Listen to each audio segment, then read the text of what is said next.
오늘 우리에게 주시는 하나님의 말씀 우리 같이 찾아보도록 합니다.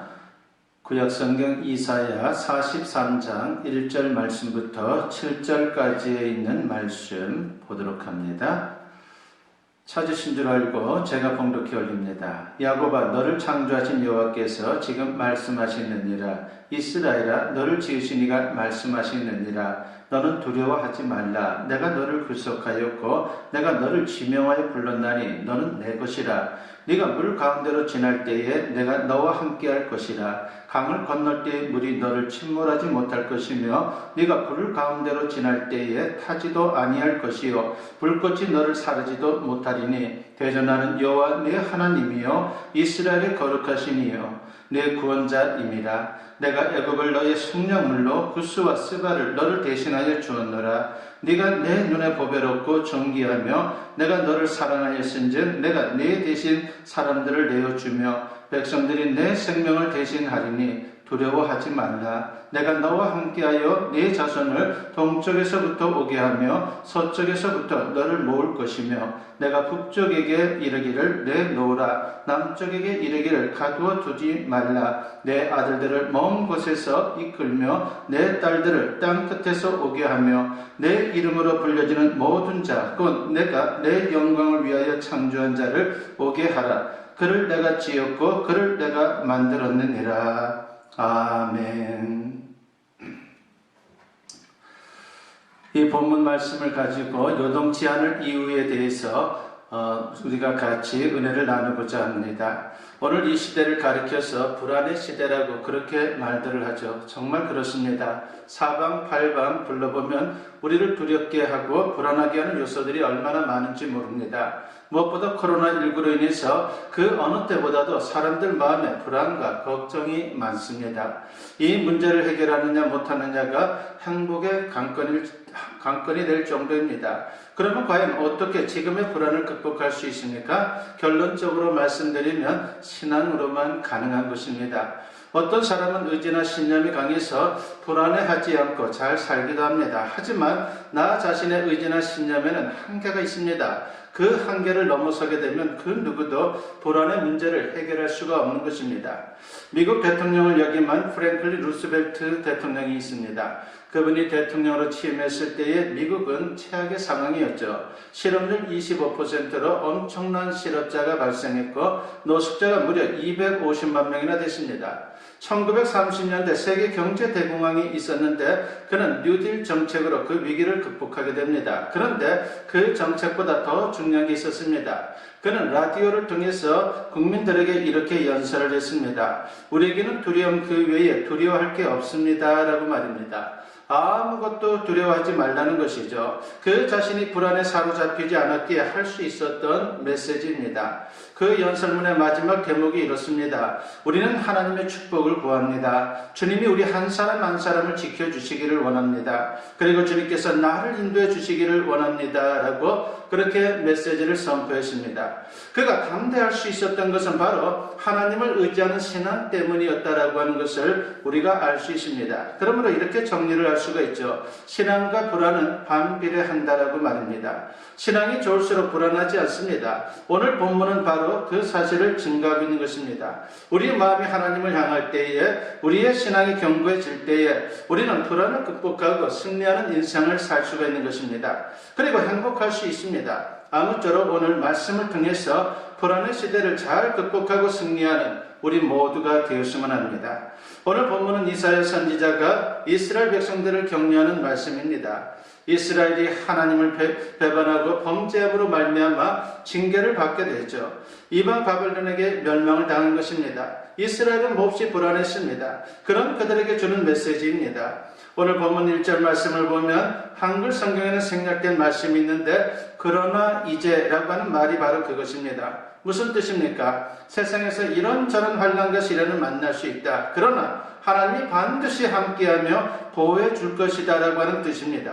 오늘 본문을 통해서 세 가지를 생각하면서 여러분과 같이 은혜를 나누고자 합니다. 첫째는 우리는 하나님의 소유라고 하는 것입니다. 오늘 본문 1절 말씀을 보면은 야곱아 너를 창조하신 여호와께서 지금 말씀하시느니라. 이스라엘아 너를 지으신 이가 말씀하시느니라. 너는 두려워하지 말라. 내가 너를 구속하였고 내가 너를 지명하여 불렀나니 너는 내 것이라 하고 있습니다.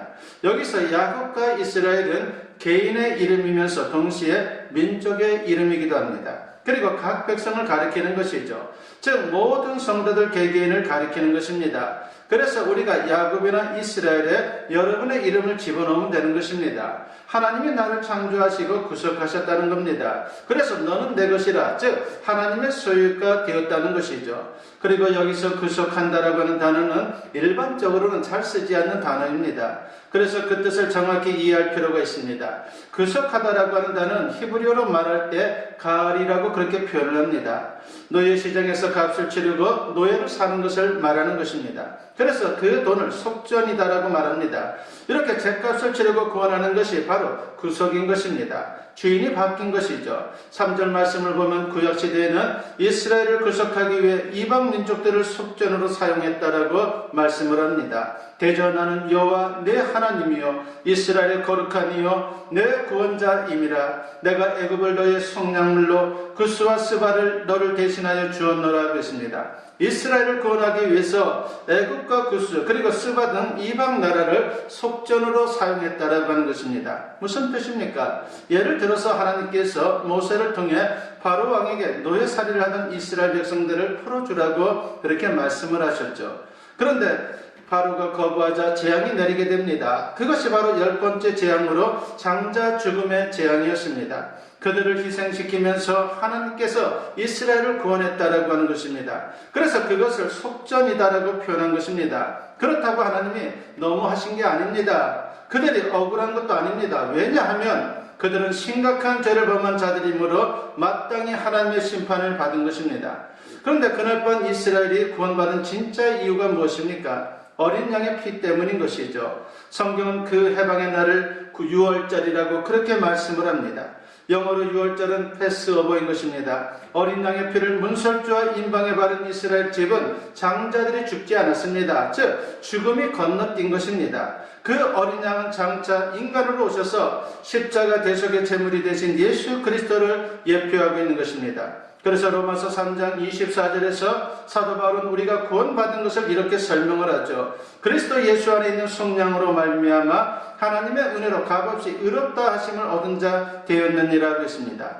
그러므로 예수님이 나를 위해 십자가에서 피 흘려 죽으신 것을 믿음으로 우리가 받아들이게 된다면요, 죄와 영원한 사명에서 구원을 받게 되는 것입니다. 그리고 하나님의 소유, 즉 하나님의 자녀가 되는 것입니다. 그 사실을 우리는 끝까지 믿어야 하는 것입니다. 시골 어느 마을에 한 소년이 살았습니다. 하루는 그가 조각칼을 가지고 땀을 뻘뻘 흘리면서 나무를 깎아서 배를 만들고 있었습니다. 이따금씩 손가락에 칼이 찔려 피가 나게 됐습니다. 드디어 오랜 시간이 지난 후에 소년은 예쁜 나무배를 완성했습니다. 소년은 겨울로 뛰어갔습니다. 그는 자기가 만든 나무배를 물 위에 띄웠습니다. 돛까지 단 예쁜 나무배는 깜찍할 정도로 잘 떠내려갔습니다. 그런데 문제는 물살이 생각보다 빨랐다는 것입니다. 아차하는 순간 배는 멀리 떠내려갔습니다. 소년은 허둥지둥 배를 따라갔지만 배는 점점 멀어지더니 급기야 그의 시야에서 완전히 사라지고 말았습니다. 애써 만든 나무배를 잃어버린 그 소년의 마음이 얼마나 슬펐겠습니까? 여러 날이 지났습니다. 소년은 장터에 갔다가 우연히 자기가 만든 나무배가 어떤 가게 진열대에 놓여있는 것을 보게 되었습니다. 얼마나 반가웠겠습니까? 소년은 가게 주인에게 자초지종을 설명합니다. 그리고 난 뒤에 그 배는 자기가 만든 것이니까 돌려달라고 그렇게 요청을 했습니다. 그러나 가게 주인은 딱하다는 듯이 이렇게 대답합니다. 얘야, 네 사정은 내가 충분히 알지만 나도 돈을 주고 샀으니 그냥은 줄 수 없구나 라고 그렇게 말하는 것입니다. 소년은 그 말을 듣고 얼른 집으로 뛰어갔습니다. 그리고 돼지 저금통을 깨뜨렸습니다. 소년은 그 속에 있는 동전을 다 들고 상점 주인에게로 달려왔습니다. 소년은 주인에게 그것을 보여주면서 말합니다. 아저씨, 이것은 제가 가지고 있는 것의 전부입니다 라고 그렇게 말합니다. 그리고 주인은 그것을 받고 기꺼이 소년에게 나무배를 돌려주었습니다. 소년은 잃어버렸다가 되찾은 나무배를 가슴에 안고 너무나도 기쁜 나머지 이렇게 외쳤습니다. 너는 두 번이나 나의 것이 되었어. 첫째로는 내가 너를 만들었기 때문에 너는 나의 배였고, 둘째로는 내가 너를 돈 주고 샀기 때문에 너는 또다시 나의 것이 되었어. 그러니 나는 너를 결코 잃지 않을 거야 라고 그렇게 외쳤습니다. 우리도 마찬가지입니다. 우리도 두 번이나 하나님의 것이 되었습니다. 첫째로 하나님이 우리를 창조하셨기 때문에 우리는 하나님의 것입니다. 둘째로 하나님이 그 아들 예수 그리스도의 피값으로 우리를 사하셨기 때문에 우리는 하나님의 것입니다. 그러니 하나님이 우리를 얼마나 사랑하겠습니까? 그러므로 성도는 자신을 귀하게 여겨야 합니다. 아무리 세상에서 좋은 조건을 갖추지 못했다 할지라도 하나님이 보실 때 여러분 한 사람 한 사람은 다 존귀합니다. 너는 내 것이라. 이 말 속에 하나님이 나를 얼마나 귀히 여기시는지 이 모든 진리의 뜻이 다 들어있다라고 하는 것을 믿을 때에 우리는 어떤 상황에서도 두려워하지 않고 승리할 수 있는 인생을 살 수 있는 것입니다. 두 번째로 오늘 본문을 통해서 우리가 배우게 되는 것은 하나님의 보호하심은 절대적이라고 하는 것입니다. 본문 2절 말씀해 보니까 네가 물 가운데로 지날 때에 내가 너와 함께 할 것이라. 강을 건널 때에 물이 너를 침몰하지 못할 것이며 네가 불 가운데로 지날 때에 타지도 아니할 것이요 불꽃이 너를 사르지도 못하리니 라고 했습니다. 물이나 불은 환난과 고난을 의미하는 것입니다. 오늘 우리에게도 이런 상황이나 문제들이 있습니다. 그러나 하나님께서 함께 해주시고 지켜주십니다. 그래서 물을 통과하지만 침몰당하지 않고 불을 통과하지만 타버리지 않는 것입니다. 이렇게 승리할 수 있는 한 가지 이유가 무엇입니까? 하나님의 동행하심입니다. 내가 너와 함께 하리라고 하는 그 하나님의 약속, 그것이 바로 우리에게 있다라고 하는 것입니다. 인간이 함께 해줘도 좋은데 하나님이 함께 해주시면 얼마나 좋겠습니까? 얼마나 든든하겠습니까? 기억하십시오. 하나님은 인간과 비교할 수 없는 분이십니다. 인간은 나를 사랑해도 무능력해서 도와주지 못할 때가 얼마나 많은지 모릅니다. 그러나 하나님은 나를 사랑하실 뿐만이 아니라 그 하나님은 전지전능하신 하나님이시다라고 하는 것입니다. 따라서 반드시 보호해 주십니다. 본문 4절 말씀해 보니까 네가 내 눈에 보배롭고 존귀하며 내가 너를 사랑하였은즉 내가 네 대신 사람들을 내어주며 백성들이 내 생명을 대신하리니 라고 했습니다. 하나님은 우리를 너무 사랑하시고 귀히 여기십니다. 그래서 다른 사람을 대신 내어주신다라고 말씀합니다. 무슨 말입니까? 이방 나라 백성들을 심판하면서까지 이스라엘을 구원하셨습니다. 그 사랑은 절대적이며 무한하다라고 하는 것이죠. 이사야 49장 15절과 16절 말씀해 보니까 여인이 어찌 그 젖 먹는 자식을 잊겠으며 자기 태어난 아들을 긍휼히 여기지 않겠느냐. 그들은 혹시 잊을지라도 나는 너를 잊지 아니할 것이라. 내가 너를 내 손바닥에 새겼고 너의 성벽이 항상 내 앞에 있나니 라고 했습니다. 인간 차원에서 최고의 사랑은 모성애라고 말합니다. 그런데 하나님의 사랑은 그보다 더하다라고 하는 것이죠. 절대 잊지 않고 보호해 주십니다. 손바닥에 새기고 기억하는 것처럼 우리 믿음의 사람들을 기억하십니다. 성벽을 감시하고 지키는 것처럼 우리 인생을 지켜 보호해 주신다라고 하는 것입니다. 그러므로 어려움을 당할 때에 하나님을 바라보고 부르짖어 기도하면 주님의 역사가 우리의 삶 속에 나타나게 되는 것입니다. 예수님도 하나님의 사랑과 보호하심을 이렇게 말씀하셨죠. 요한복음 10장 28절과 29절에 보니까 내가 그들에게 영생을 주노니 영원히 멸망하지 아니할 것이요 또 그들을 내 손에서 빼앗을 자가 없느니라. 그들을 주신 내 아버지는 만물보다 크심에 아무도 아버지 손에서 빼앗을 수 없느니라 하겠습니다. 이 말씀에서 아들을 십자가에 내어주기까지 우리를 사랑하시는 하나님의 사랑을 느낄 수가 있습니다. 하나님은 아들을 내어주신 그 사랑이 아까워서라도 당신의 자녀들을 포기하지 않는다라고 하는 것입니다. 그래서 때로는 하나님의 사랑이 징계로 표현되기도 합니다. 사무엘상 30장 1절 이하를 보면요, 시글락이 침노를 당해서 잿더미가 되는 장면이 나오고 있죠. 다윗과 그의 사람들이 시글락을 비운 사이에 아말렉이 노략질을 한 것입니다. 가옥들을 불태우고 여인들을 포로로 끌고 갔습니다. 참담한 상황입니다. 그러자 다윗의 부하들이 흥분해서 다윗을 돌로 치려고 했습니다. 이것은 다윗에게 내리는 하나님의 징계였습니다. 히브리서 12장 6절에 보면은 주께서 그 사랑하시는 자를 징계하시고 그가 받아들이시는 아들마다 채찍질 하심이라고 말씀합니다. 하나님의 사랑은 다윗에게 징계를 내린 것입니다. 다윗의 모습을 통해 어떤 교훈을 우리가 얻을 수 있습니까? 세상 사는 것이 힘들고 두렵다는 이유로 하나님의 울타리를 넘어가면 편하고 문제가 금방 해결될 것 같지만 절대로 그렇지 않다라고 하는 것입니다. 평안이 주어지는 것이 아니라 더 큰 고통이 다가올 수밖에 없습니다. 이 고통은 하나님을 떠난 하나님의 백성들을 하나님께 돌아오게 하려고 하는 하나님의 사랑이다라고 하는 것입니다. 그러므로 아무리 긴 고통의 시간이 닥쳐와도 하나님을 떠나 어떤 일을 해결하려고 하는 그러한 자세를 우리가 버려야 하는 것입니다. 어렵고 힘들수록 우리는 하나님께 피해야 합니다. 어린아이가 무서울 때 어떻게 합니까? 어린아이는 본능적으로 엄마 품을 찾습니다. 엄마 품이 아이가 생각할 때 가장 안전한 곳이기 때문이죠. 우리 성도들의 삶도 마찬가지입니다. 세상에서 가장 안전한 것은 우리 하나님 품입니다. 하나님의 보호하심을 확신하며 항상 하나님 안에 거할 수 있는 우리 모두가 되었으면 합니다. 세 번째로 우리가 오늘 본문을 통해서 생각해 볼 수 있는 것은 오직 하나님의 영광을 위해 살아야 한다라고 하는 것입니다. 여러분, 이제 하나님의 소유된 우리는 어떻게 살아야 합니까? 오직 한 가지 하나님의 영광을 위해 살아야 한다라고 하는 것이죠. 본문 7절에 보면 하나님 우리를 창조하신 목적이 나옵니다. 내 이름으로 불려지는 모든 자, 곧 내가 내 영광을 위하여 창조한 자를 오게 하라. 그를 내가 지었고 그를 내가 만들었느니라 하고 있습니다. 이것은 창조의 목적일 뿐만이 아니라 구속의 목적이기도 합니다. 그러므로 우리는 하나님의 영광을 위해 살아야 합니다. 하나님은 우리를 사랑하실 뿐만이 아니라 전지전능하신 분입니다. 그러므로 다른 것 걱정하지 말고 오직 하나님의 영광을 위해 살 뿐이만 하십시오. 고린도전서 6장 19절과 20절 말씀해 보니까 너희 몸은 너희가 하나님께로부터 받은 바 너희 가운데 계신 성령의 전인 줄을 알지 못하느냐? 너희는 너희 자신의 것이 아니라 값으로 산 것이 되었으니 그런즉 너희 몸으로 하나님께 영광을 돌리라고 했습니다. 우리가 주님 안에서 살아가는 가장 아름다운 모습은 주님께 영광을 돌리는 인생을 사는 것입니다. 감리교회 창시자인 요한 웨슬레 어머니 수산나가 있습니다. 바로 이 수산나 여사는 자녀들을 신앙으로 잘 키운 분으로 그렇게 알려져 있죠. 이분이 자녀들에게 수시로 질문한 것이 있습니다. 너희는 너희 자신을 어떻게 생각하니? 라고 그렇게 질문을 던집니다.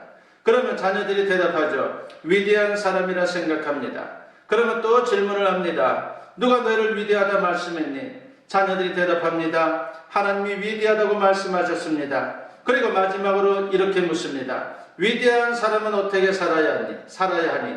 그러면은 자녀들이 마지막으로 대답합니다. 하나님의 영광을 위해 살아야 합니다라고 말입니다.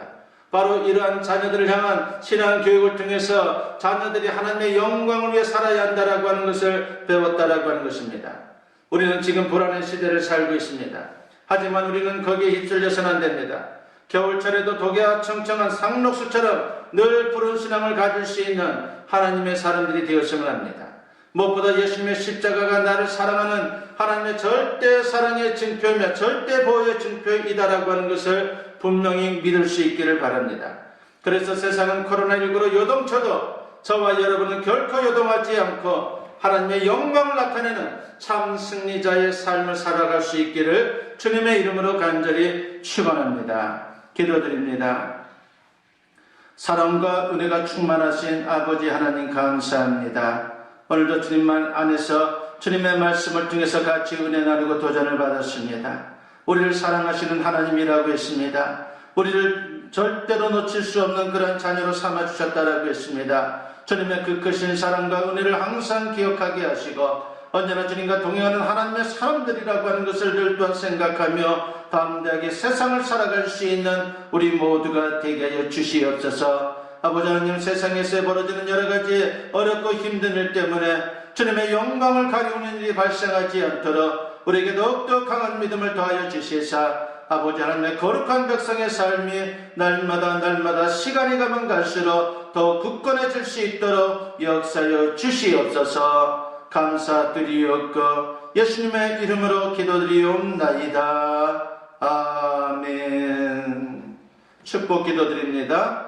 이제는 우리 주 예수 그리스도의 은혜와 아버지 하나님의 무궁하신 사랑하심과 성령의 감화감동 역사 충만하심이 오늘 주님께 예배로 영광 돌리며 선포된 말씀과 같이 어떤 상황에서도 주님의 거룩한 백성답게 믿음으로 살아가기를 다짐하고 결단하며 그리고 주님의 영광을 위해 살아가는 인생이 되기를 또한 결단하며 세상을 향하는 주님의 사랑하는 자녀들 위해 지금으로부터 영원토록 함께 하시기를 간절히 축원하옵나이다.